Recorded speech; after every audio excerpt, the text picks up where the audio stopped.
Where are we? Well, welcome. You know, we have our little skit we do for you every year for you. Welcome, judges. Welcome, judges. Your timing couldn't be better, though, because Elvis is in the building. Elvis is in the building. Come on with me. After a special year-long investigation by our award-winning News Journal editorial department, which began last Christmas, right after we won the coveted News Journal Decorating Award, which we all agree is just as good as scoop as the Pulitzer. Our crack investigative team has uncovered the scoop of the century. Elvis is alive and living in Daytona Beach Shores. And here he is.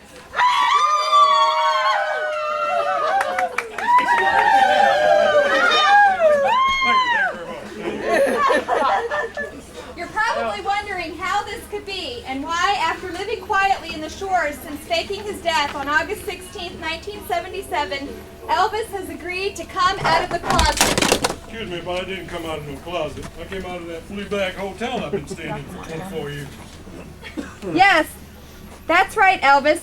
Tell the judges where we found you. A little place called Heartbreak Hotel. Judges, for your convenience, members of our staff will now be passing out Kleenex. Do we have some because what we have to tell you now is a heart-wrenching story. It's one filled with passion, adventure, intrigue, suspense, the overcoming of obstacles, and the triumph of the human spirit. Just like most of the stories, we now print in our expertly redesigned, reader-friendly, Elvis-ready news pages. And best of all, it's got a message of hope for the holidays. Thank God. You'll love it. All right. Come with us now, and we'll tell you how the entire newsroom has been involved in what we like to call, it would be a blue Christmas without a redesigned Elvis. It all started with Pam, who handles all the high-level and sometimes top-secret correspondence we get in the newsroom on a daily basis. Tell the judges what happened, Pam. Well, we started to get all the mail that was addressed to Elvis, address unknown. And even though we stamped it return to sender, it kept coming back. So Pam alerted our ever-present, since the redesign, editor, Mike Cezat. Mike, tell the judges what you did. Well, I said to myself, if there's something to this Elvis story, everyone in the newsroom is going to want to work on it. There's going to be a lot of inter-office rivalry. And to tell you the truth, after the redesign, we were already all shook up. So I checked with our big boss man, Don Lindley. His office is over there. And check it out, by the way. Look at the photo that he has on his door. Turns out Don had worked his way through college as an Elvis impersonator. So he was all for it.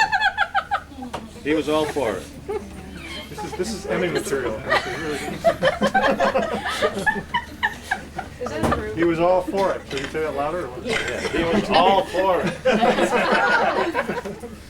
And to emphasize that point, and so was Bruce Kuhn, over there,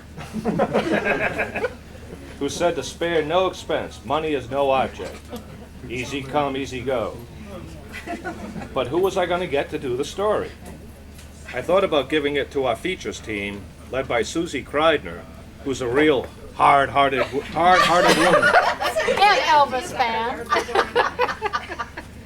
As you may have noticed, I'm surrounded by girls, girls, girls. This just gets better and better. Keep going. No, it just worse. Next time. I'll tell you after the judgment. But I finally decided on our ever vigilant and ever enterprising investigative team, led by Cal Massey, who's a real hound dog. Cal, tell the judges what our ever vigilant and ever enterprising investigative team discovered.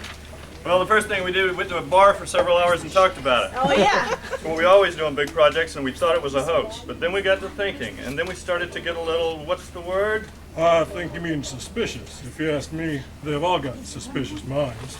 Absolutely. Anyway, we started hearing about Elvis sightings in strange places, so we sent out some reporters, and you'll never guess where we first spotted him. Tell the judges where it was, Elvis. Well, when I wasn't in my room at the Heartbreak Hotel, I usually hung out in the ghetto. That's not Crack Corner, it's another place. Actually, Elvis was spreading good cheer to those less fortunate than himself. And despite the fact that he wasn't raking in millions anymore, he gave generously whenever he could. Elvis, tell the judges what you contributed to the Salvation Army. Oh, it wasn't much. I just gave them my blue suede shoes. I've got a lot of pairs, you know. You guys keeping the song count up here, man?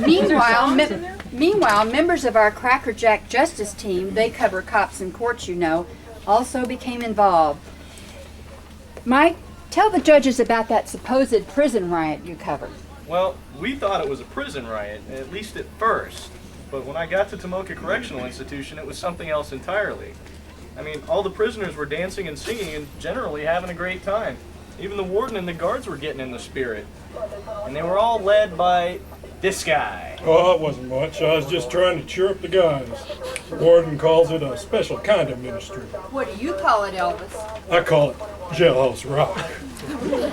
About the same time, our community desk, which covers church news, started getting notices from several area churches saying they had a new choir member who looked just like the late king of rock and roll. Greg, tell the judges what you heard from the churches. Well, actually, we kept getting these calls about this new choir member whose singing was so moving there was actually crying in the chapel. And the switchboard also got on these mysterious calls from people who kept asking, "What'd I say? What'd I say?" What'd I say? What'd I say? But we still couldn't believe we had the real undead Elvis in our midst. We figured he must just be a real good Elvis impersonator. So we got the business desk involved, since they have contacts with the tourist industry in Las Vegas. Cecil, tell the judges what you discovered. Our contacts in Vegas told us they did have one Elvis impersonator many years ago that just wasn't like the others, but he mysteriously disappeared. Maybe we ought to let Elvis tell you in his own words how he got to Daytona Beach. Well, it's like this. Back in '77, I just got tired of the whole scene. I'd started to put on a little weight, you know, and so I decided to lay low for a while. I faked my own demise, and I went to Blue Hawaii, where I hung out with my little buddy Don Hope. Also spent some time in New Orleans, where I was King Creole at the Mardi Gras, but no one ever guessed I was really the king of rock and roll. Eventually, I headed out to Vegas, which always had a special place in my heart, you know, Anne Margaret, Viva Las Vegas, if you know what I mean. I got work as an Elvis impersonator, and I was pretty good at it. Then I started to notice that the happiest tourists I saw were the folks from Daytona Beach. They were nice folks, mostly old folks, and I wasn't getting any younger, so I decided to follow that dream, and I've been here ever since, trying to blend in. Didn't want anybody to make any fuss over me, but I've always been faithful to subscriber to the News Journal. It's delivered right to my door at Heartbreak Hotel. And when I saw how nice the paper was looking lately, sort of sleek and slimmed down like me now, I decided to come clean with those nice reporters who came snooping around, and I gave the News Journal an exclusive. But that's not the end of the story. As you might expect, a lot of people still didn't believe we had the real Elvis in our midst. In fact, some people in our very own editorial department were naysayers. No. Including the entire accent staff, which was skeptical. Including Rick, our ever critical, ever skeptical pop music critic, and Jeff, our ever critical, ever skeptic movie critic, who never liked any of Elvis's movies anyway. Their boss is going to tell you guys why the boys were so critical and skeptical. Well, nobody knows rock and roll and movies like Rick and Jeff do. Now, if Elvis was really alive and well and living in the Heartbreak Hotel on the shores, we would know about it. We wouldn't have to hear about it from any ever-vigilant, ever-enterprising investigative team. And all our co-workers in Accent were also very skeptical. So we knew that we'd have to have irrefutable proof if our readers were to believe the story, and we got lucky. Turns out Elvis's ex-wife Priscilla is related to Daytona Beach Mayor Bud Asher's lovely wife Dawn. They're kissing cousins, you know. Turns out Priscilla was coming to town for a holiday party. We were going to put in Chatterbox, and so we invited her to come in and make a positive ID. And here she is. Priscilla! Priscilla! It's Priscilla! Oh, man. Oh.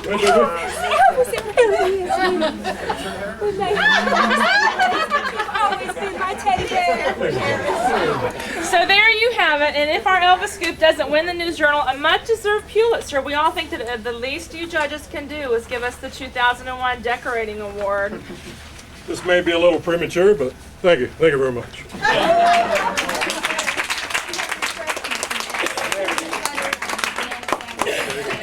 Very good. And in a few minutes, be sure to go around and see how the different desks have chosen themes based on the different things that they do with their jobs.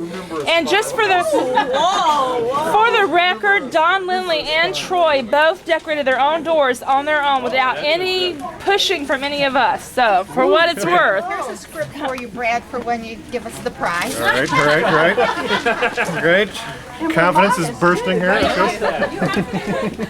we have special refreshments. Special refreshments. Elvis refreshments. Do we enjoy the, well, the refreshments make us like the decorations more? Is that Don't what it eat, works? don't eat all the peanut butter and banana. Save a couple for me. All right? You got it, big guy. Good to see you back. You never look better. Thank you very much. Thank you. And I have Elvis's necklace taking care of business with the lightning bolt. Screaming with autism. And be sure to notice our redesigned Elvis.